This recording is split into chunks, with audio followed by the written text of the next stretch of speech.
यातना बनी रहती है। मंडल 10 सूक्त 90 मंत्र 3। एतावानस्य महिमातो ज्यायाश्च पुरुषः पादोऽस्य विश्वा भूतानि त्रिपादस्यामृतम्। अतः ज्यायान च पुरुषः पादः अस्य विश्वा भूतानि त्रिपाद अस्य अमृतम दिवि।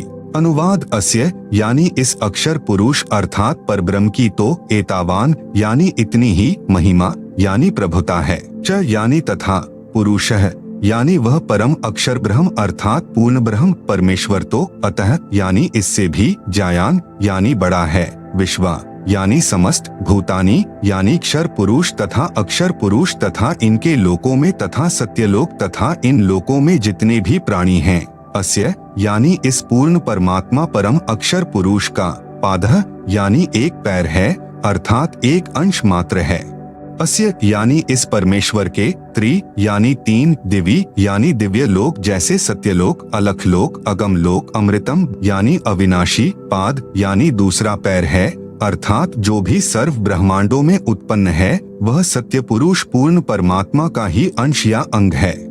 भावार्थ इस ऊपर के मंत्र 2 में वर्णित अक्षर पुरुष यानी परब्रह्म की तो इतनी ही महिमा है तथा वह पूर्ण पुरुष कबीरदेव तो इससे भी बड़ा है अर्थात सर्वशक्तिमान है तथा सर्व ब्रह्मांड उसी के अंश मात्र पर ठहरे हैं। इस मंत्र में 3 लोकों का वर्णन इसलिए है क्योंकि चौथा अनामी यानी अनामय लोक अन्य रचना से पहले का है।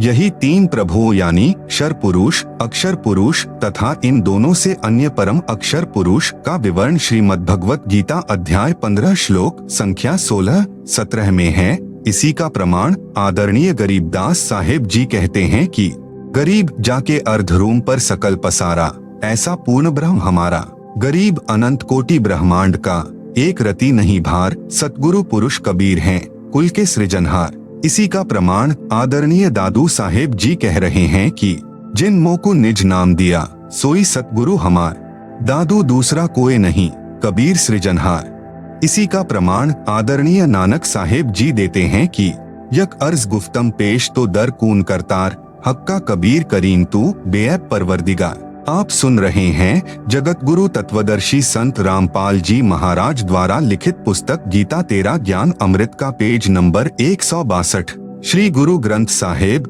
पृष्ठ नंबर 721, महिला 1, राग तिलंग। कून करतार का अर्थ होता है सर्व का रचनहार अर्थात शब्द शक्ति से रचना करने वाला शब्द स्वरूपी प्रभु। हक्का कबीर का अर्थ है सत कबीर, करीम का अर्थ दयालु, परवरदिगार का अर्थ परमात्मा है। मंडल 10 सूक्त 90 मंत्र 4। त्रिपादूर्ध्व उदैत पुरुषः पादोऽस्यः भवत् पुनः ततो विश्वं व्यक्रामत् शासनांशने अभि। त्रिपाद ऊर्ध्वः उदैत पुरुषः पादः अस्य यह अभवत् पुनः ततः विश्वं व्यक्रामत् सह अशनांशने अभि। अनुवाद पुरुषः यानी यह परम अक्षर ब्रह्म अर्थात अविनाशी परमात्मा, ऊर्ध्वः यानी ऊपर, त्रि यानी 3 लोक जैसे सत्यलोक, अलख लोक, अगम लोक रूप, पाद यानी पैर अर्थात ऊपर के हिस्से में, उदैत यानी प्रकट होता है अर्थात विराजमान है, अस्य यानी इसी परमेश्वर पूर्ण ब्रह्म का, पादः यानी एक पैर अर्थात एक हिस्सा जगत रूप, पुनर् यानी फिर, इह यानी यहाँ, अभवत यानी प्रकट होता है, ततः यानी इसलिए, सह यानी वह अविनाशी पूर्ण परमात्मा, अशनांशने यानी खाने वाले काल अर्थात क्षर पुरुष व न खाने वाले परब्रह्म अर्थात अक्षर पुरुष के भी, अभि यानी ऊपर, विश्वम यानी सर्वत्र, व्यक्रामत यानी व्याप्त है अर्थात उसकी प्रभुता सर्व ब्रह्मांडों व सर्व प्रभुओं पर है। वह कुल का मालिक है जिसने अपनी शक्ति को सर्व के ऊपर फैलाया है। भावार्थ यही सर्व सृष्टि रचनहार प्रभु अपनी रचना के ऊपर के हिस्से में तीनों स्थानों यानी सतलोक, अलख लोक, अगमलोक में 3 रूप में स्वयं प्रकट होता है अर्थात स्वयं ही विराजमान है। यहाँ अनामी लोक का वर्णन इसलिए नहीं किया क्योंकि अनामी लोक में कोई रचना नहीं है तथा अकह यानी अनामय लोक शेष रचना से पूर्व का है। फिर कहा है कि उसी परमात्मा के सत्यलोक से बिछुड़कर नीचे के ब्रह्म व परब्रह्म के लोक उत्पन्न होते हैं और वह पूर्ण परमात्मा खाने वाले ब्रह्म अर्थात काल से, क्योंकि ब्रह्म काल विराट श्रापवश 1 लाख मानव शरीरधारी प्राणियों को खाता है तथा न खाने वाले परब्रह्म अर्थात अक्षर पुरुष से यानी परब्रह्म प्राणियों को खाता नहीं। परंतु जन्म मृत्यु कर्मदंड ज्यों का त्यों बना रहता है, भी ऊपर सर्वत्र व्याप्त है, अर्थात इस पूर्ण परमात्मा की प्रभुता सर्व के ऊपर है। कबीर परमेश्वर ही कुल का मालिक है, जिसने अपनी शक्ति को सर्व के ऊपर फैलाया है। जैसे सूर्य अपने प्रकाश को सर्व के ऊपर फैलाकर प्रभावित करता है, ऐसे पूर्ण परमात्मा ने अपनी शक्ति रूपी रेंज यानी क्षमता को सर्व ब्रह्मांडों को नियंत्रित रखने के लिए छोड़ा हुआ है। जैसे मोबाइल फोन का टावर एक देशीय होते हुए अपनी शक्ति अर्थात मोबाइल फोन की रेंज यानी क्षमता चहुं ओर फैलाए रहता है, इसी प्रकार पूर्ण प्रभु ने अपनी निराकार शक्ति सर्व व्यापक की है, जिससे पूर्ण परमात्मा सर्व ब्रह्मांडों को एक स्थान पर बैठकर नियंत्रित रखता है। आप सुन रहे हैं जगत गुरु तत्वदर्शी संत रामपाल जी महाराज द्वारा लिखित पुस्तक गीता तेरा ज्ञान अमृत का पेज नंबर 163। इसी का प्रमाण आदरणीय गरीबदास जी महाराज दे रहे हैं। अमृतवाणी राग कल्याण। 3 चरण चिंतामणि साहेब शेष बदन पर छाए, माता पिता कुल न बंधु ना किन्हे जननी जाए। मंडल 10 सूक्त 90 मंत्र 5। तस्माद् विराजायत विराजो अधि पुरुषः सजातो अत्यरिच्यत पश्चात भूमिमथो पुरः। तस्मात् विराट अजायत विराजः अधि पुरुषः स जातः अत्यरिच्यत पश्चात भूमिम अथः पुरः। अनुवाद तस्मात् यानी उसके पश्चात उस परमेश्वर सत्य पुरुष की शब्द शक्ति से, विराट यानी विराट अर्थात ब्रह्म जिसे क्षर पुरुष व काल भी कहते हैं, अजायत यानी उत्पन्न हुआ है, पश्चात यानी इसके बाद, विराजः यानी विराट पुरुष अर्थात काल भगवान से, अधि यानी बड़े, पुरुषः यानी परमेश्वर ने, भूमिम यानी पृथ्वी वाले लोक, काल ब्रह्म तथा परब्रह्म के लोक को, अत्यरिच्यत यानी अच्छी तरह रचा, अथः यानी फिर, पुरः यानी अन्य छोटे छोटे लोक, स यानी उस पूर्ण परमेश्वर ने ही, जातः यानी उत्पन्न किया अर्थात स्थापित किया। भावार्थ उपरोक्त मंत्र 4 में वर्णित तीनों लोकों अग्मलोक, अलखलोक तथा सतलोक की रचना के पश्चात पूर्ण परमात्मा ने ज्योति निरंजन ब्रह्म की उत्पत्ति की अर्थात उसी सर्वशक्तिमान परमात्मा पूर्ण ब्रह्म कबीरदेव यानी कबीर प्रभु से ही विराट अर्थात ब्रह्म यानी काल की उत्पत्ति हुई। यही प्रमाण गीता अध्याय 3 मंत्र 15 में है कि अक्षर पुरुष अर्थात अविनाशी प्रभु से ब्रह्म उत्पन्न हुआ। यही प्रमाण अथर्व वेद कांड 4 अनुवाक 1 सूक्त 3 में है कि पूर्ण ब्रह्म से ब्रह्म की उत्पत्ति हुई। उसी पूर्ण ब्रह्म ने भूमिम यानी भूमि आदि छोटे बड़े सर्व लोकों की रचना की। वह पूर्ण ब्रह्म इस विराट भगवान अर्थात ब्रह्म से भी बड़ा है अर्थात इसका भी मालिक है। मंडल 10 सूक्त 90 मंत्र 15।